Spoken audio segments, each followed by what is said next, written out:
আসসালামু আলাইকুম সবাইকে পরমাণু একাডেমির অনলাইন ক্লাসে স্বাগতম। তোমাদের সাথে আজকে আমি আলোচনা করব হিসাব বিজ্ঞান প্রথম পত্রের অষ্টম অধ্যায়ের জাবেদা দাখিলা।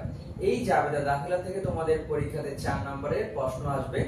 আর অনেকের কাছে জাবেদা দাখিলাগুলো একটু কঠিন মনে হয়, আবার অনেকের কাছে জাবেদাগুলো বুঝতে অনেক সমস্যা তোমরা সম্মুখীন হও। তো তোমরা যদি ইনশাআল্লাহ আজকে আমার এই ক্লাসের প্রথম থেকে শেষ পর্যন্ত দেখো, এই জাবেদা দাখিলে তোমার কাছে সবচেয়ে সহজ মনে হবে।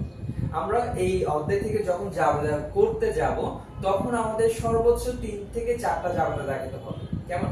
সো এই 3 থেকে 4টা জাবেদা তুমি যদি ভালোভাবে বুঝে করতে পারো তাহলে তোমার কাছে এই জাবেদা দাখিলাগুলো সবচেয়ে সহজ হবে। কেমন? সো আমরা লিখে রাখছি যে আমাদের এখানে যখনই আমাদেরকে বলবে সরল রৈখিক পদ্ধতিতে জাবেদা দাখিলা দেখাও বা ক্রমহ্রাসমান পদ্ধতিতে জাবেদা দাখিলা দেখাও, তখন আমরা সব সময় একই নিয়ম মেনে চলবো। কেমন? সো আমাদের এখানে তোমাদেরকে আমরা জাবেদা দাখিলা নিয়ে আলোচনা করার আগে তোমাদেরকে কয়েকটা বিষয় ক্লিয়ার করতে হবে। একটা হচ্ছে সরল রৈখিক পদ্ধতিতে অবচয়ের বিষয়টা কি, আর একটা হচ্ছে ক্রমহ্রাসমান পদ্ধতিতে অবচয়ের বিষয়টা কি। যখন তুমি সরল রৈখিক পদ্ধতিতে অবচয় ধার্য করবা তখন তোমার প্রত্যেক বছরের অবচয়ের পরিমাণ সেম হবে। ওকে, এখন অনেকে প্রশ্ন করবে স্যার অবচয় কি জিনিস? অবচয় হচ্ছে একটা স্থায়ী সম্পত্তি দীর্ঘদিন ব্যবহার করার ফলে তার যে মূল্য হ্রাস হয় বা দাম কমে যায় তাকে আমরা বলি অবচয়। যেমন একটা কলমের দাম হচ্ছে 10 টাকা, এই কলমটা আমি 1 বছর ব্যবহার করার ফলে এই কলমের দাম হয়ে গেল এখন 6 টাকা। তাহলে আমার এই কলম 10 টাকা থেকে 6 টাকায় আসতে 4 টাকা কমে গেছে, তাহলে ওই 4 টাকাকে তুমি অবচয় বলতে পারবে। কেমন? তাহলে আমাদের এখানে আমরা অবচয় দুই ভাবে ধার্য করব। একটা হচ্ছে সরল রৈখিক পদ্ধতি, যাকে আমরা বলি স্থির কিস্তি পদ্ধতি। মানে হচ্ছে যেই পদ্ধতিতে প্রত্যেক বছরের অবচয়ের পরিমাণ সমান হবে তাকে বলা হয় সরল রৈখিক পদ্ধতিতে অবচয়। আর যেই পদ্ধতিতে প্রত্যেক বছরের অবচয়ের পরিমাণ অল্প অল্প করে কমতে থাকবে বা অবচয়ের পরিমাণ আগের বছরের তুলনায় কমতে থাকবে তাকে আমরা বলি ক্রমহ্রাসমান অবচয় পদ্ধতি। কেমন? তাহলে আমরা যখনই আমাদের উদ্দীপকে লেখা থাকবে সরল রৈখিক পদ্ধতিতে তোমার অবচয়তে জাবেদা দাখিলা দেখাও, তখন তুমি খেয়াল করবা যে প্রত্যেক বছরের অবচয়ের টাকা সমান আসছে কিনা। আর যখন তোমাকে বলবে ক্রমহ্রাসমান পদ্ধতি তখন তুমি খেয়াল করবা প্রথম বছরের তুলনায় দ্বিতীয় বছরে তোমার অবচয়ের টাকা কম আসছে কিনা। কেমন? Okay fine. তো আমরা যে জাবেদাগুলো তোমরা তোমাদেরকে বলছি যে মুখস্থ করে ফেলতে হবে, মাত্র 3টা বা সর্বোচ্চ গেলে 4টা জাবেদা। কেমন? তাহলে আমাদের প্রথম জাবেদা হচ্ছে কি, যে যখন তুমি কোনো একটা স্থায়ী সম্পদ ক্রয় করবা, যখন তুমি কোনো একটা স্থায়ী সম্পদ ক্রয় করবা ওই সম্পদের উপর তোমাকে জাবেদা দাখিলা দেখাতে হবে। ওকে, তাহলে আমরা যখন একটা সম্পত্তি ক্রয় করি বেসিক্যালি আমরা কি জাবেদা লিখি বলতো?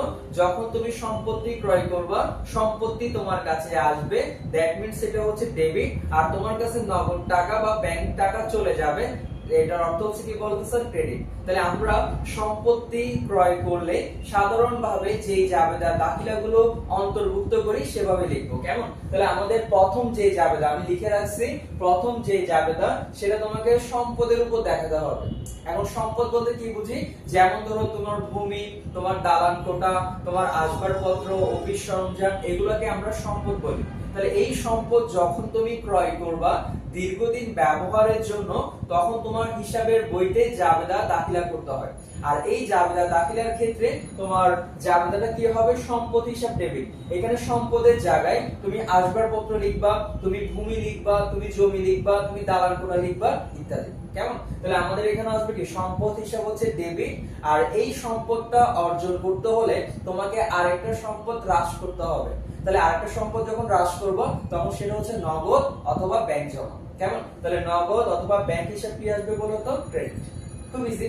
যেমন ধরো আমি একটা সম্পত্তি ক্রয় করলাম হচ্ছে 1 লক্ষ টাকা দিয়ে, আসবাবপত্র ক্রয় করলাম হচ্ছে 1 লক্ষ টাকা দিয়ে, তাহলে তার জাবেদা হবে আসবাবপত্র হিসাব ডেবিট, নগদান হিসাব অথবা ব্যাংক হিসাব কি বলতো স্যার? ক্রেডিট। ওকে, তাহলে আমরা প্রথম যে জাবেদা দেখাবো উদ্দীপকে যেই সম্পত্তির মোট ক্রয় মূল্য থাকবে ওই ক্রয় মূল্যের উপর তোমাকে জাবেদা দাখিলা প্রস্তুত করতে হবে। ওকে, এবার হচ্ছে 2 নম্বর জাবেদা হচ্ছে তোমাকে এই সম্পত্তি 1 বছর ব্যবহার করার পর এই সম্পত্তির উপর তোমাকে অবচয় ধার্য করতে হবে। আর অবচয় ধার্য করার ক্ষেত্রে আমরা যে জাবেদা দেখাবো সেটা হচ্ছে অবচয় হিসাব ডেবিট আর পুঞ্জীবিত অবচয় হিসাব হচ্ছে ক্রেডিট। কেমন? আমরা জানি অবচয় হচ্ছে আমাদের জন্য ব্যয়, আর সম্পদ প্লাস ব্যয়কে আমরা ডেবিটের ক্যাটাগরিতে রাখি। কেমন? তাহলে অবচয় যেহেতু আমার ব্যয়, তাহলে অবচয় হিসাব হচ্ছে ডেবিট, আর পুঞ্জীবিত অবচয় হচ্ছে তোমার সম্পদের বিপরীত দাখিলা বা কন্ট্রাএন্ট্রি হিসাবে আমরা ব্যবহার করি। তাহলে পুঞ্জীবিত অবচয় হিসাব হচ্ছে আমাদের ক্রেডিট। তাহলে আমরা 2 নম্বর যে জাবেদা দেখাবো সেটা হচ্ছে অবচয় ধার্যের জাবেদা। জাবেদাটা কি হবে স্যার? যে অবচয় হিসাব ডেবিট, পুঞ্জীবিত অবচয় হিসাব হচ্ছে ক্রেডিট। অবচয় তোমার ব্যয়, তাই হচ্ছে ডেবিট, আর পুঞ্জীবিত অবচয় হচ্ছে সম্পদের বিপরীত দাখিলা। কেমন? তাহলে সম্পদের বিপরীত দাখিলা যেটা তোমার সম্পদের পরিমাণকে হ্রাস করে, আর হ্রাস করার কারণে তাকে আমরা ক্রেডিট বলি। ওকে, তাহলে আমাদের 2 নম্বর জাবেদা, যেমন ধরো তুমি 1 বছরে অবচয় ধার্য করছো 50,000 টাকা, তাহলে আমাদের জাবেদা কি হবে? অবচয় হিসাব ডেবিট 50,000 টাকা, পুঞ্জীবিত অবচয় হিসাব ক্রেডিট 50,000 টাকা। বুঝছেন? তাহলে আমরা আমাদের উদ্দীপক থেকে আমাদের অবচয়, বার্ষিক অবচয় কত টাকা করে হচ্ছে সেটা আমরা সুন্দর করে বের করে জাস্ট এখানে লিখে দিব। ওকে, এবার হচ্ছে আমাদের 3 নম্বর জাবেদা। 3 নম্বর জাবেদা হচ্ছে অবচয় বন্ধের জাবেদা। আমরা 1 বছরের যত রকমের ব্যয় আছে সেটা ওই বছরে বন্ধ করে পরের বছরে কি আবার নতুন করে শুরু করি। কেমন? তাহলে আমাদের 1 বছরের মধ্যে যেটা আমরা অবচয় ধার্য করব ওই অবচয়টাকে তোমাকে বন্ধ করতে হবে। তাহলে বন্ধ করার নিয়ম হচ্ছে কি, আমরা সকল ব্যয় আয়ের মাধ্যমে বন্ধ করি। কেমন? তাহলে এই আয়ের মাধ্যমে বন্ধ করার জন্য আমরা কি লিখব? আমরা লিখব হচ্ছে আয় সারাংশ হিসাব ডেবিট আর অবচয় হিসাব ক্রেডিট। মনে রাখবা শিক্ষার্থীরা, যখন তুমি কোনো একটা হিসাব বন্ধ করতে চাও তখন ওই হিসাবটার কন্ট্রা এন্ট্রি দেখাতে হয়। বুঝতে পারছো?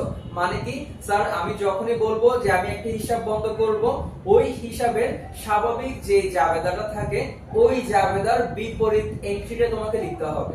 যেমন আমরা এখানে দেখো অবচয় যখন ধার্য করছিলাম তখন আমরা অবচয় হিসাব লিখছি কি বলতো স্যার? ডেবিট। তাহলে স্বাভাবিকভাবে অবচয়ের জাবেদা বা অবচয়ের ধার্য করা জাবেদা হচ্ছে ডেবিট, কিন্তু যখন তুমি অবচয়কে বন্ধ করবা তার বিপরীত দাখিলা দেখাতে হবে। আর বিপরীত দাখিলা মিন্স হচ্ছে যেটা তোমার ডেবিট পাশে ছিল তা হয়ে যাবে ক্রেডিট পাশে, আর যা তোমার ক্রেডিট পাশে ছিল তা হয়ে যাবে ডেবিট পাশে। বুঝতে পারছো? তাহলে আমাদের এখানে অবচয় হচ্ছে ডেবিট, যখন আমি অবচয়টাকে বন্ধ করব তখন সে কোথায় চলে আসবে? ক্রেডিট। আর অবচয় যেহেতু একটি ব্যয়, আর ব্যয়কে সবসময় বন্ধ করতে হয় আয়ের সাহায্যে। কেমন? তাহলে আমরা এখানে লিখব আয় সারাংশ হিসাব কি বলতো স্যার? ডেবিট। কেমন? তাহলে আমাদের এখানে একটা বিষয় তোমরা কনফিউজড হয়ে থাকো যে স্যার আমি এখানে টাকাটা বসাবো কিভাবে? খুব ইজি, তুমি অবচয় ধার্য করলে যে টাকাটা লিখবা ওই টাকাটা দিয়ে এখানে কি করবা? অবচয়টাকে বন্ধ করে দিবা। তাহলে আমি যদি এখানে অবচয়ের জন্য 50,000 টাকা লিখি, সেম টাকাটা আমি এখানে দিয়ে কি করব? আমরা অবচয়টা বন্ধ করে দেব। ওকে, এবার নেক্সট কোন স্যার, এখানে তোমাদের একটা সুন্দর একটা এমসিকিউ তোমাদেরকে বলে দিচ্ছি যে যখন তুমি আয় সারাংশের সাহায্যে যে দাখিলা বন্ধ করতে চাও সেটা সব সময় তোমাকে ক্রেডিট পাশে বসাতে হবে। স্বাভাবিকভাবে যেমন ধরো আমরা পুঞ্জীবিত অবচয়, হ্যাঁ, যে পুঞ্জীবিত অবচয়টাকে আমরা ক্রেডিট লিখি। কেমন? কিন্তু আমি যখন এই পুঞ্জীবিত অবচয়ের দাখিলা বন্ধ করতে চাইবো তখন সেটাকে ডেবিট পাশে লিখতে হবে। কেন? কারণ ক্রেডিটের বিপরীত হচ্ছে ডেবিট, আর আমরা যখন ক্রেডিটের কন্ট্রাএন্ট্রি বা বিপরীত দাখিলা দেখাবো তখন সেই ক্রেডিটটাকে ধরে ডেবিট পাশে নিয়ে যাব। কেমন? তাহলে আমরা অবচয় যখন বন্ধ করব অবচয়কেও ক্রেডিট পাশে নিয়ে আসব, যখন আমরা পুঞ্জীবিত অবচয় বন্ধ করব তখন ক্রেডিট থেকে সেটাকে কোথায় নিয়ে যাব? ডেবিট পাশে নিয়ে যাব। এখন অনেকের মধ্যে প্রশ্ন করতে পারে স্যার আয় সারাংশ কি? আয় সারাংশ হচ্ছে তোমার একটি অস্থায়ী হিসাব যার মাধ্যমে একটি নির্দিষ্ট সময়ের মোট আয় এবং মোট ব্যয় কি করা যায়? নির্ণয় করা যায়। আর এই আয় সারাংশের মাধ্যমে তোমার বছর শেষে তোমার লাভ বা ক্ষতি হয়েছে কিনা সেটা তুমি জানতে পারবা। তারপর সময়ের শেষে তোমার কি পরিমাণের আয় হয়েছে, সময় মানে কি, এক বছরের মধ্যে তোমার কি পরিমাণের আয় হয়েছে, কি পরিমাণের ব্যয় হয়েছে সেই বিষয়টা তুমি জানতে পারবা। পাশাপাশি নির্দিষ্ট ফলাফল কি বলতো, মূলধন নির্ণয় করতে পারবা। আর একটা বিষয় হচ্ছে বছর শেষে তোমার যদি আয় হয় মানে লাভ হয়, তখন সেটা তুমি কি করবা, আয় সারাংশের ক্ষেত্রে মূলধনে যোগ করবা। আর যখন তোমার ব্যয় হয় মানে ক্ষতি হয়, তখন সেটা কি মূলধন থেকে বিয়োগ করে ফেলবা। কেমন? তাহলে আমাদের এখানে শেষে কি হয়, যখনই আমরা আয় সারাংশ নিয়ে কাজ করব, লাভ হলে মূলধন হিসাবে যোগ করব, আর ক্ষতি হলে মূলধন হিসাবে কি করে দেব বলতো স্যার, বিয়োগ করে দেব। কেমন? এবার হচ্ছে আরো দুইটা স্পেশাল জাবেদা আছে। কেমন? আরো দুইটা স্পেশাল জাবেদা আছে। কি রকম স্পেশাল জাবেদা স্যার, যে আমাদের অনেক সময় বলবে যে একটা সম্পত্তি তুমি ক্রয় করছো এত টাকা দিয়ে, আর সম্পত্তিটা তুমি বিক্রি করছো হচ্ছে এত টাকা দিয়ে। এখন এই সম্পত্তি থেকে তোমার কি লাভ হয়েছে না ক্ষতি হয়েছে, তার উপরে জাবেদা দাখিলা দেখো। তো তোমাদের যদি এরকম কোনো প্রশ্ন যদি উদ্দীপকে দেওয়া থাকে, তখন তোমার তার উপরে জাবেদা দাখিলা দেখতে হবে। কেমন? তাহলে আমরা জাবেদা দাখিলা দেখানোর ক্ষেত্রে আমি তোমার এখানে দুইটা জাবেদা দিচ্ছি। কেমন? একটা হতে পারে ক্ষতিও হতে পারে, আর একটা তোমার লাভ হতে পারে। তাহলে ক্ষতিও হলে আমরা এক রকমের জাবেদা দেখাবো, আর লাভ হলে আমরা আরেক রকমের জাবেদা দাখিলা দেখাবো। কেমন? তাহলে আমাদের এখানে এই জাবেদা দাখিলাগুলো দেখানোর আগে তোমাকে আরেকটা বিষয় আমি ক্লিয়ার করে ফেলি, সেটা হচ্ছে প্রস্তুত মূল্য কিভাবে নির্ণয় করে, প্রস্তুত মূল্য বা বই মূল্য কিভাবে বের করে। তোমরা কম বেশি অনেকে জানো যে প্রস্তুত মূল্য বের করবে কিভাবে, সম্পত্তির মোট ক্রয় মূল্য থেকে পুঞ্জীবিত অবচয়টাকে বাদ দিলে তখন আমরা সেটাকে বলি প্রস্তুত মূল্য। কেমন? তাহলে সম্পত্তির মোট ক্রয় মূল্য থেকে তুমি যখন পুঞ্জীবিত অবচয়কে বাদ দিবা, তখন তুমি কি পেয়ে যাবে স্যার, প্রস্তুত মূল্য পেয়ে যাবে। কেমন? যেমন ধরো তোমাকে একটা কথা বলি, যে একটা সম্পত্তির ক্রয় মূল্য ছিল তোমার 1 লক্ষ টাকা, একটা সম্পত্তির ক্রয় মূল্য ছিল 1 লক্ষ টাকা, পুঞ্জীবিত অবচয় ছিল 20,000 টাকা। তাহলে 1 লক্ষ টাকা থেকে 20,000 টাকা বাদ দিলে তোমার থাকে 80,000 টাকা, আর ওই 80,000 টাকাকে তুমি বলবা প্রস্তুত মূল্য বা বই মূল্য। কেমন? তো আমাদের এখানে বিক্রয় যদি তোমার লাভ হয়, তখন লাভের একটা জাবেদা দেখাবো, এবং বিক্রয় তোমার যদি ক্ষতি হয়, তখন তোমার ক্ষতির কি বলতো একটা জাবেদা দেখাবো। কেমন? তাহলে স্যার আমি এখানে জাবেদাগুলো অলরেডি লিখে রাখছি, আমি তোমাকে প্রত্যেকটা জাবেদা বুঝিয়ে দিব। কেমন? তাহলে আমাদের এখানে যখন তোমার বিক্রয় লাভ হবে, তখন তোমার জাবেদাটা কি হবে, জাবেদা লেখার নিয়ম হচ্ছে যে স্বাভাবিকভাবে যখন তুমি কোনো পণ্য বা কোনো সম্পত্তি, স্থায়ী সম্পত্তি বিক্রি করতে যাও, তখন তোমার কি হবে, ওই সম্পদের বিনিময়ে তোমার কাছে নগদ টাকার আগমন হবে বা নগদ টাকা আসবে। তাহলে নগদ টাকা যদি তোমার আসে, তখন আমাদের জাবেদা কি হবে, নগদান হিসাব ডেবিট অথবা ব্যাংক হিসাব ডেবিট। ওকে? তাহলে আমাদের এখানে নগদান হিসাব হচ্ছে ডেবিট, অথবা ব্যাংক হিসাব কি আসবে বলতো, ডেবিট। ওকে? এবার 2 নম্বর বিষয় হচ্ছে স্যার, যে আমরা যেই সম্পত্তিটা ব্যবহার করব তার একটা পুঞ্জীবিত অবচয় থাকে, আর যখন তুমি সম্পত্তি বিক্রয় করে ফেলবা বা সম্পত্তির হিসাবটা বন্ধ করে ফেলবা, তখন তোমার পুঞ্জীবিত অবচয় যে হিসাবটা থাকবে তাকে তোমার বন্ধ করতে হবে। বুঝিনি স্যার? হ্যাঁ, আবার বলতেছি। তাহলে যখন তুমি একটা স্থায়ী সম্পদ বিক্রি করবা, এই ধরো আমার সম্পত্তি হচ্ছে এটা। কেমন? এখন এই সম্পত্তিটা যখন আমার কাছ থেকে চলে যাবে, তখন তার নামে যে পুঞ্জীবিত অবচয়ের একটা বই বা হিসাব আমি খুলবো, সেই হিসাবটাকে বন্ধ করতে হবে। কেমন? তাহলে আমরা জানি যখন কোনো হিসাব বন্ধ করতে হবে, তার কন্ট্রা এন্ট্রি দেখাতে হয় বা বিপরীত দাখিলা দেখাতে হয়। তাহলে বিপরীত দাখিলা কি, আমরা স্বাভাবিকভাবে জানি পুঞ্জীবিত অবচয় হিসাব হচ্ছে ক্রেডিট, পুঞ্জীবিত অবচয় হিসাব হচ্ছে ক্রেডিট, কিন্তু যখন তুমি হিসাবটাকে বন্ধ করবা, ক্রেডিটকে নিয়ে আসবা ডেবিট পাশে। কেমন? তাহলে আমাদের এখানে 2 নম্বর জাবেদা, যখন আমি সম্পত্তি বিক্রি করে দিচ্ছি, সম্পত্তি চলে যাচ্ছে, তাহলে আমাদের পুঞ্জীবিত অবচয়ের জাবেদা কি হবে, পুঞ্জীবিত অবচয় হিসাব কি আসবে বলতো, ডেবিট। ওকে? এবার 2 নম্বর বিষয়। 3 নম্বর বিষয়, যে মেশিন তোমার কাছ থেকে চলে যাচ্ছে, তাহলে মেশিন হিসাবে আসবে ক্রেডিট, আর মেশিনটা বিক্রয় করার মাধ্যমে তোমার যে লাভ হবে সেটাকে আমরা কি বলবো বলতো, তোমার লাভ হিসাব হচ্ছে কি বলতো, ক্রেডিট, বা মেশিন এর মুনাফা বা মেশিন এর লাভ হিসাব কি আসবে বলতো স্যার, ক্রেডিট। তাহলে আমরা যখন কোনো মেশিন বিক্রয় করতে যাব, তখন আমরা কয়টা জাবেদা দেখাবো, 4টা জাবেদা দেখাবো। কেমন? তাহলে 4টা জাবেদা কি, প্রথম হচ্ছে কি স্যার, যে নগদান বা ব্যাংক হিসাব হচ্ছে ডেবিট, পুঞ্জীবিত অবচয় হিসাব হচ্ছে ডেবিট, বিক্রয় হিসাব তোমার বিক্রয় হিসাব হচ্ছে ক্রেডিট, তারপর হচ্ছে মেশিং এর লাভ হিসাব আসবে কি বলতো স্যার, ক্রেডিট। কেমন? আমরা একটা অঙ্কের মাধ্যমে তোমাকে একটু বোঝানোর চেষ্টা করি, তাহলে তোমাদের যখন পরীক্ষাতে প্রশ্ন আসবে তখন তোমরা সেটা সহজে করতে পারবা। কেমন? তাহলে দেখো স্যার, আমাদেরকে লেখা আছে মেশিং এর বিক্রয় মূল্য হচ্ছে 50,000 টাকা। মেশিং এর বিক্রয় মূল্য হচ্ছে 50,000 টাকা, আমার ক্রয় মূল্য হচ্ছে 60,000 টাকা। তাহলে মেশিং এর বিক্রয় মূল্য হচ্ছে 50,000 টাকা, ক্রয় মূল্য হচ্ছে 60,000 টাকা এবং পুঞ্জীবিত অবচয় হচ্ছে কত টাকা, 20,000 টাকা। তাহলে আমরা এখানে তিনটা টাকা পাইছি। একটা হচ্ছে মেশিং এর বিক্রয় মূল্য হচ্ছে 50,000 টাকা, মেশিং এর ক্রয় মূল্য হচ্ছে 60,000 টাকা এবং পুঞ্জীবিত অবচয় হচ্ছে 20,000 টাকা। তাহলে আমরা এখানে টাকার অ্যামাউন্টটা কিভাবে বের করব, যে আমাদেরকে বের করতে হবে প্রস্তুত মূল্য। কেমন? যে আমার যে মেশিনটা বিক্রি করতেছে তার বর্তমান ভ্যালু কত। কেমন? তাহলে ওই বর্তমান ভ্যালুটা বের করব কিভাবে, প্রস্তুত মূল্য ইজ ইকুয়াল টু সম্পত্তির মোট ক্রয় মূল্য মাইনাস কি বলতো স্যার, পুঞ্জীবিত অবচয়। কেমন? পুঞ্জীভূত অবচয়। তাহলে আমার এখানে সম্পত্তির ক্রয় মূল্য, দেখো সম্পত্তির ক্রয় মূল্য হচ্ছে 60,000 টাকা, সম্পত্তির ক্রয় মূল্য হচ্ছে 60,000 টাকা, পুঞ্জীভূত অবচয় হচ্ছে আমার 20,000 টাকা, পুঞ্জীভূত অবচয় হচ্ছে আমার 20,000 টাকা। তাহলে আমার এখানে প্রস্তুত মূল্য কত টাকা আসতেছে, প্রস্তুত মূল্য আসতেছে আমার 40,000 টাকা। যে আমার সম্পত্তির বর্তমান যে ভ্যালুয়েশন বা আমার সম্পত্তির বর্তমান যে মূল্য সেটা হচ্ছে কত টাকা বলতো, 60,000 টাকা। তাহলে আমি একটা 60,000 টাকার সম্পত্তি আমি বিক্রি করছি কত টাকা বলতো স্যার, 50,000 টাকা। তাহলে 60,000 টাকার সম্পত্তি যখন তুমি 50,000 টাকা বিক্রি করবা তখন তোমার এখানে লাভ হয়েছে কত টাকা বলতো স্যার, 10,000 টাকা। লাভ হয়েছে কত টাকা, 10,000 টাকা। কেমন? তাহলে আমার সম্পত্তির ক্রয় মূল্য ছিল 60,000 টাকা, পুঞ্জীবিত অবচয় ছিল 20,000 টাকা। তাহলে 60,000 থেকে 20,000 চলে গেলে যে টাকাটা বের করব তার নাম হচ্ছে প্রস্তুত মূল্য। আর প্রস্তুত মূল্য মানে হচ্ছে তোমার সম্পত্তির বর্তমান মূল্য। তাহলে আমার সম্পত্তির বর্তমান মূল্য ছিল 40,000 টাকা আর আমি বিক্রি করছি হচ্ছে 50,000 টাকা। তাহলে আমার এই সম্পত্তি বিক্রি করার মাধ্যমে কত টাকা লাভ হলো, 10,000 টাকা লাভ হলো।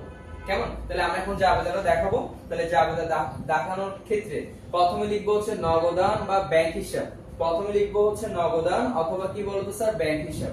তাহলে নগদান এবং যদি ব্যাংক হিসাব লিখি তাহলে আমি যখন সম্পত্তিটা বিক্রি করছি তাহলে আমার ব্যাংকে কত টাকা আসবে বা নগদে কত টাকা আসবে, 50,000 টাকা। তাহলে আমি লিখবো নগদান বা ব্যাংক হিসাব হচ্ছে ডেবিট 50,000 টাকা। যে নগদান বা ব্যাংক হিসাব হচ্ছে ডেবিট 50,000 টাকা। ওকে, তাহলে আমাদের নগদান বা ব্যাংক হিসাব হচ্ছে ডেবিট 50,000 টাকা, যে আমি যখন সম্পত্তি বিক্রি করব সম্পত্তির বিনিময়ে টাকা আসছে। কেমন?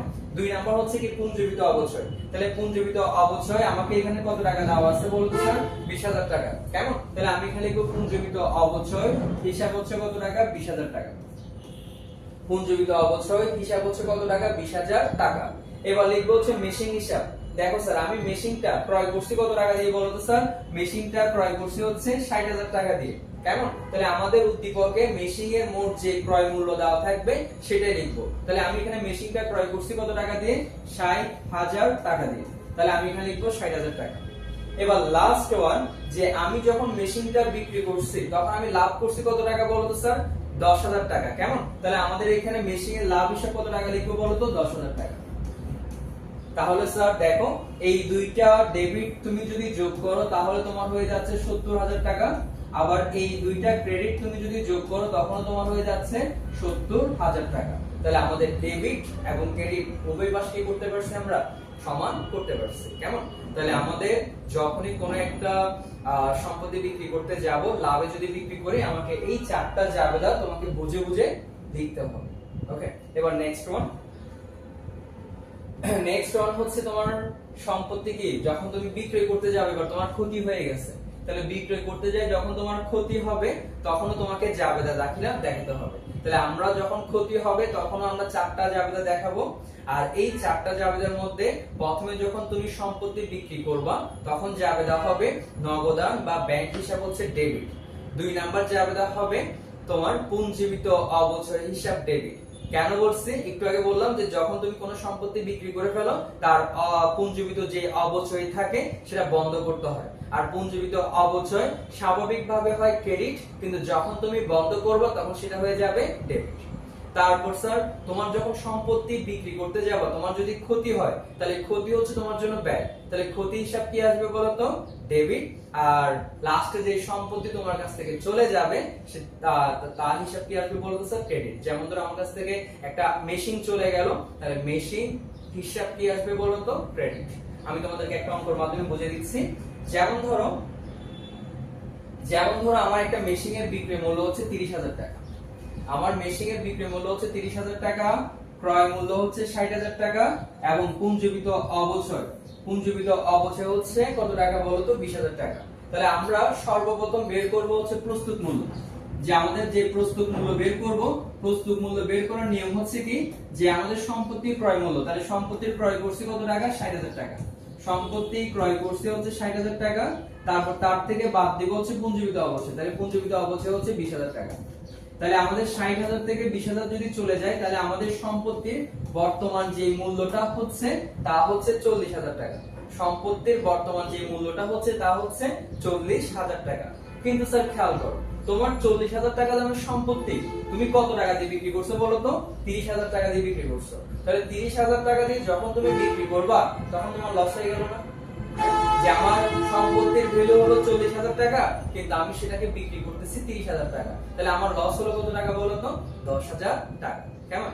তাহলে যেটা তোমার লস বা ক্ষতি হচ্ছে সেটা তোমার ব্যয়ে লিখতে হবে, আর ব্যয় হচ্ছে আমার জন্য ডেবিট। তাহলে আমি যদি এখানে সুন্দর করে লিখতে চাই তাহলে আমাদের এখানে কি লিখবো, যে আমাদের এখানে আমি নগদান হিসাব কত টাকা দিয়ে বিক্রি করছি বলো তো? নগদান হিসাব হচ্ছে ডেবিট। নগদান হিসাব হচ্ছে ডেবিট, যে আমি যখন সম্পত্তিটা বিক্রি করতে পারছি তখন নগদানে কত টাকা আসছে বলো তো? 30,000 টাকা আসছে। তাহলে নগদান হিসাব হচ্ছে ডেবিট। তারপর সম্পত্তিটা যখন আমি তোমার পুঞ্জীবিত অবচয়, যেটা আমাদের উদ্দীপকে দেওয়া আছে, সেটা কত টাকা বলো তো স্যার? 20,000 টাকা। পুঞ্জীবিত অবচয় হচ্ছে আমাদের কত টাকা বলো তো? 20,000 টাকা। এবার সম্পত্তিটা যখন আমি বিক্রি করতে গেলাম তখন আমি কত টাকা ক্ষতি পেয়েছি বলো তো স্যার? 10,000 টাকা। তাহলে আমি এখানে লিখবো হচ্ছে কি, মেশিনের ক্ষতি হিসাব হচ্ছে কত টাকা? 10,000 টাকা। আর মেশিনটা আমি কত টাকা দিয়ে ক্রয় করছিলাম বলো তো স্যার? মেশিনটা আমি ক্রয় করছিলাম হচ্ছে 60,000 টাকা। তাহলে এখানে লিখবো হচ্ছে 60,000 টাকা। তাহলে আমাদের এই তিনটা ডেবিটকে যোগ করলে আমরা পাচ্ছি 60,000 টাকা। এই তিনটা ডেবিটকে যোগ করলে 60,000 টাকা পাচ্ছি, আর একটা ক্রেডিটকে যোগ করলে কত টাকা পাচ্ছি বলো তো স্যার? 60,000 টাকা। তাহলে আমাদের ডেবিট এবং ক্রেডিটের পরিমাণ কি আসলে বলো তো স্যার? সমান আসলো। কেমন? তাহলে আমরা যদি এই অধ্যায় থেকে জাবেদা দাখিলাগুলো যদি সুন্দরভাবে লিখতে পারি বুঝে, তাহলে এখান থেকে তোমার 4 নাম্বার তোলা একেবারে খুব সহজ হবে, পানির মতো সহজ হবে। কেমন? তো তোমরা যারা এই টপিকগুলোতে আরো বেশি কনফিউশন আছো, তোমরা ভালো করে আমাদের ক্লাসগুলো খেয়াল করবা। আর আমাদের অফলাইন একাডেমিতে, পরমান একাডেমিতে আমাদের যাদের বেসিক এখনো দুর্বল আছে এবং সামনে তোমরা এই পরীক্ষার্থী, তাদের জন্য স্পেশাল অ্যাকাউন্টিং প্রোগ্রাম চালু হয়েছে। আর যারা এইচএসসি 27 ব্যাচ, তাদের জন্য রেগুলার বেচের প্রোগ্রাম শুরু হয়েছে আমাদের। যাদের এখনো অ্যাকাউন্টিং সম্পর্কে মানে দুর্বলতা থেকে গেছে, বেসিক কনসেপ্ট ক্লিয়ার হচ্ছে না, তারা আমাদের সাথে যোগাযোগ করতে পারবে। কেমন? তো সবাই ভালো থাকবেন, সুস্থ থাকবেন। আসসালামু আলাইকুম।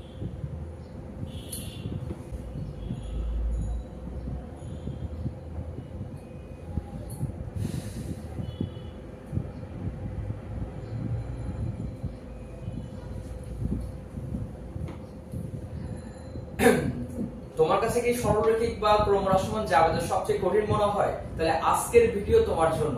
আজকের ভিডিও তো তোমার কাছে কি সরলরৈখিক, আচ্ছা, তোমার কাছে কি সরলরৈখিক বা ক্রমহ্রাসমান পদ্ধতিতে জাবেদা বের করতে কি কঠিন মনে হয়? তাহলে আজকের ভিডিও